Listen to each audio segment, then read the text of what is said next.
Hey hodlers, did you miss me? I know you probably went a little crazy this week with Bitcoin's price jump. To sell or not to sell? Everyone has their own theories, which I'll get into soon, but my personal opinion is that it's an unexplainable gift from the gods, and let's just not look in too closely, lest it turns on us. The one thing that we can agree on is that Elon Musk was seemingly inspired by the crypto fervor and hopped on Twitter this week to proclaim his love for Dogecoin, but this was close enough to April Fools that I slightly question his true dedication. Ladies and gentlemen, I'm back, I'm Molly Jane, and this is your weekly Hodlers Digest. Let's take a look at the latest market updates.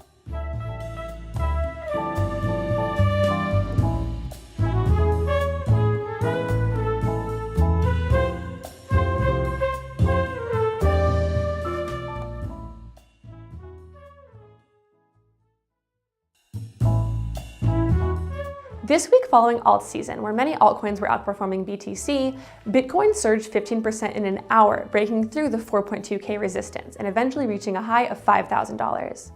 After exile and a long crypto winter, Bitcoin is finally back in the driving seat. There are many theories ranging in various degrees of credibility. First up is longtime Bitcoin bull Tony Vays. He thinks that the recent surge had no specific trigger. In an interview with Cointelegraph earlier in the week, he said that he always expected Bitcoin to hit $5,000 once it had passed $4,200. Shorts got liquidated, there were short squeezes, more people jumped onto the hype, and a lot of news media always look for a trigger to cause big drops and big rises, and I would say more than half the time, they're just trying to match news to something that it doesn't necessarily needed news to happen. Some of the more interesting theories include Brexit, algo trading, and even an April Fool's joke. The ongoing Brexit debacle has led to a lot of panic and uncertainty in the UK, their version of FUD.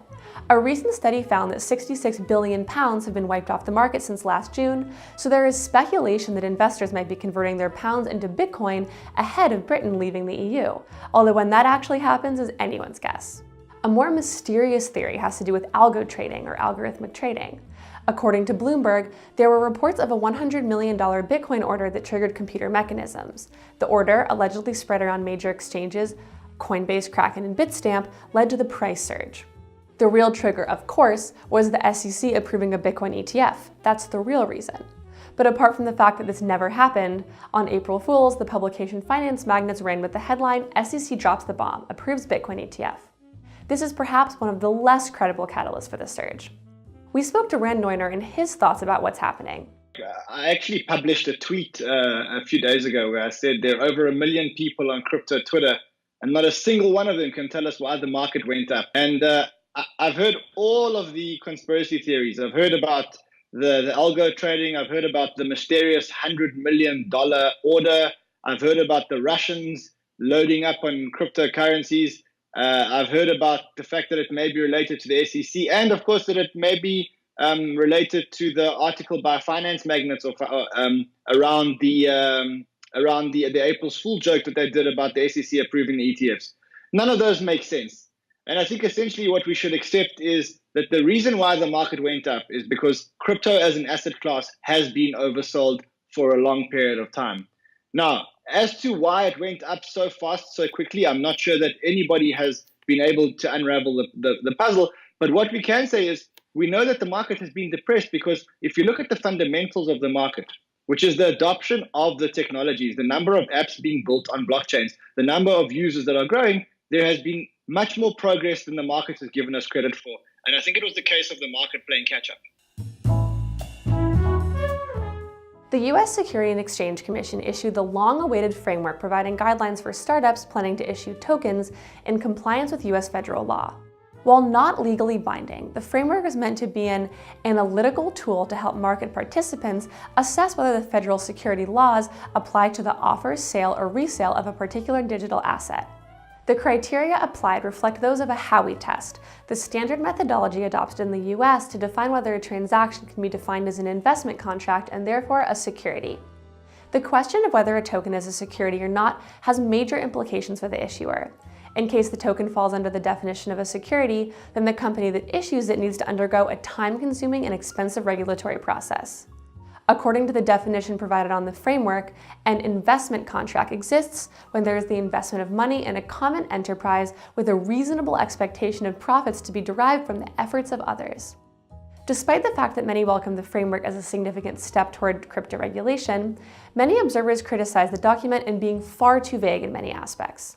For instance, the concept of active participant, a key figure contributing to define a token as a security, is very broadly defined in the framework as someone whose managerial role can have an impact on the success of the digital asset. Among other questions which remain unanswered include in what case a token stops being considered a security and how the regulations apply to tokens which are issued outside of the US. We talked to Drew Hinks, Attorney and General Counsel for investment bank Athena Blockchain, and Aaron Crown, Principal Attorney at Crown Law, and asked them to discuss the new framework. So in that respect, it's not quite as helpful as a full-fledged law passed by the legislature might have been, or even rulemaking or even formal guidance.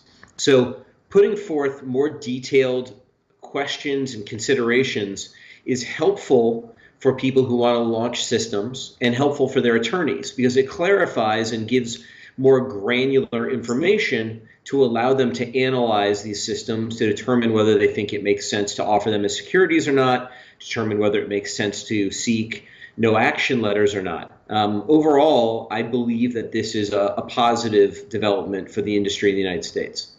It's positive from the perspective of the public and sort of putting together the communications from the SEC that some of which they've made, but it's been sort of scattered in various speeches and other statements. And some of it is more new. It looks kind of like a series of potential red flags, and the temptation is to try to completely avoid any red flag, right? It's a concern at least. So in that sense, I'm worried about a chilling effect for clients, and I have to go to clients and say, well, there's A, B, and C are red flags, and the SEC is either listing them or emphasizing them here in these releases they've made. So we have to think twice about doing some of these things. And so in that sense, while the SEC gave something, it also, I think, effectively took something away in terms of a potential breathing room for ICOs as we have known them. So some of the top red flags that have that sort of nature that come out of this release, and the SEC repeatedly emphasized these, were the aspect of having kind of a third-party market or market making for a token, so something that's off your platform. And of course, the classical example is crypto exchanges, right? But it could be other things as well. Engaging with a market maker.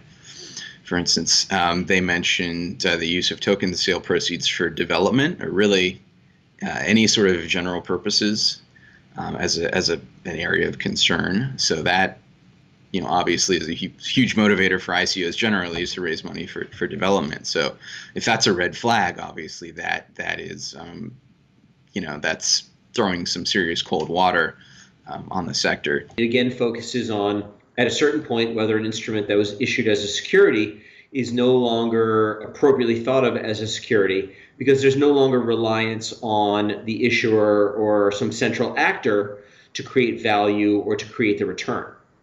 And while the elaboration on the factors, I think, was really helpful, it doesn't give us what we need as practitioners to understand what to do with that information. I think if people using tokens to raise funds had behaved themselves over the last 3 years, you may find a more cooperative regulator. But what did we do when we found that it was easy to sell tokens to each other? We committed rampant fraud. We ripped each other off left and right. We manipulated markets, and we did all of the things that regulation exists to prevent. That's just their posture, and that's not going to change anytime soon. The only thing that would change that, I think, is if there was some new legislation that, say, created the ability to have a regulatory sandbox in the U.S., which other countries have done, as you know. And it's certainly a great facility, but we don't have the legal provisions in the U.S. for it. Fintech giant PayPal has made its very first investment in a blockchain technology company, joining a Series A funding round into privacy-focused startup Cambridge Blockchain.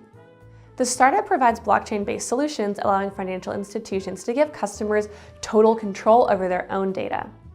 Neither PayPal nor Cambridge Blockchain have disclosed the size of the investment, but according to data published by the SEC, the amount should be less than $3.5 million. Considering the multi-billion-dollar size of a company such as PayPal, the investment is quite modest, but it is still a sign that PayPal is continuing its exploration of blockchain technology, which might have massive consequences in terms of spreading adoption.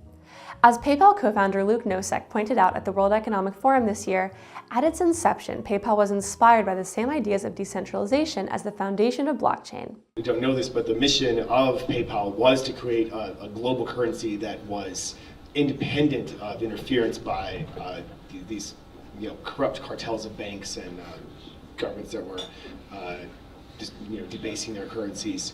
Eventually, he explained, PayPal could not fully realize that vision due to pressure from financial institutions. That did not prevent the company from taking some steps into the crypto space, for instance, by partnering with US crypto exchange Coinbase, which implemented PayPal withdrawals for fiat currency. By partnering with Cambridge Blockchain, it seems PayPal understood the growing demand of personal data privacy. Currently, around tens of billions of dollars worth of data are sold annually, with the data owners earning zero profit. By leveraging blockchain technology, Cambridge Blockchain aims to give back to individuals the ownership of their digital identities, preventing centralized data owners such as Facebook and Google from making a profit out of them.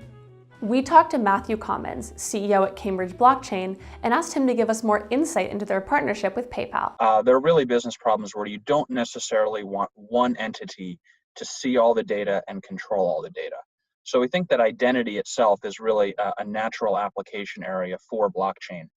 And when we look at the early deployments of our software, it's typically been in the financial institution space and involving the sharing of know your customer data and onboarding data. So it's a big pain point.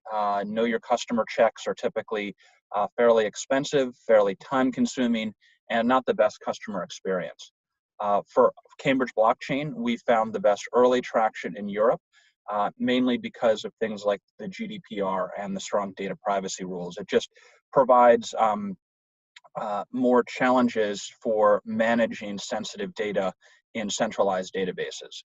So when we look at the PayPal use cases, a lot of them are similar in nature. So we're exploring things, many of them having to do with know your customer checks, sharing customer data both within the PayPal ecosystem as well as potentially with external parties.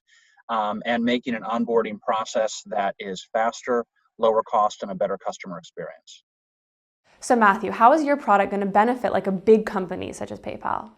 I think PayPal is absolutely a supporter of strong data privacy. And I think even more so than that, I think the market is really starting to demand that much more so than in the past. I think Europe has always been a leader in data privacy, and I think you see that with things like GDPR.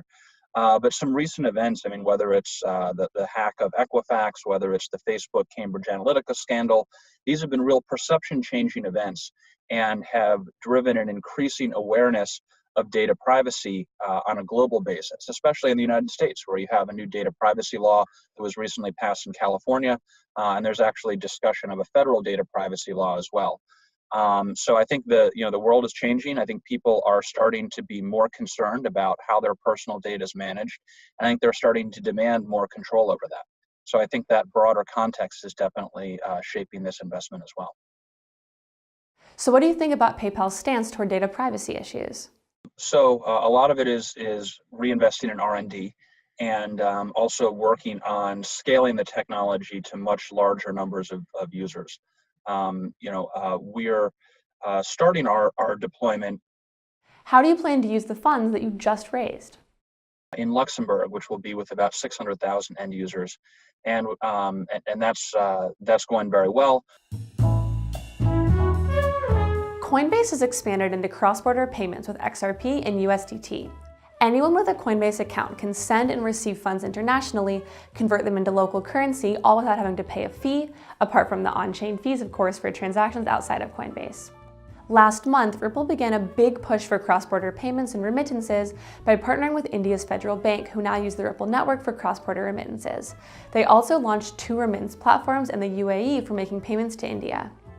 While there are some clear use cases for the tech, Coinbase's decision to expand into this area was not welcomed by everyone. CEO Brian Armstrong opted to do an AMA on YouTube. Many of the questions were pretty softball. We love Bitcoin. Hopefully anybody who comes to meet me in person, they'll be able to be friends with us.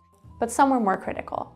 For example, one participant took issue with Coinbase's assertion that Ripple and USDT was optimized for cross-border transmissions compared to BTC, saying, "The rationale of faster processing is BS, given Bitcoin has many more fiat off-ramps for those internationally." Brian Armstrong responded, And you can definitely send BTC off platform as well and use it for remittance.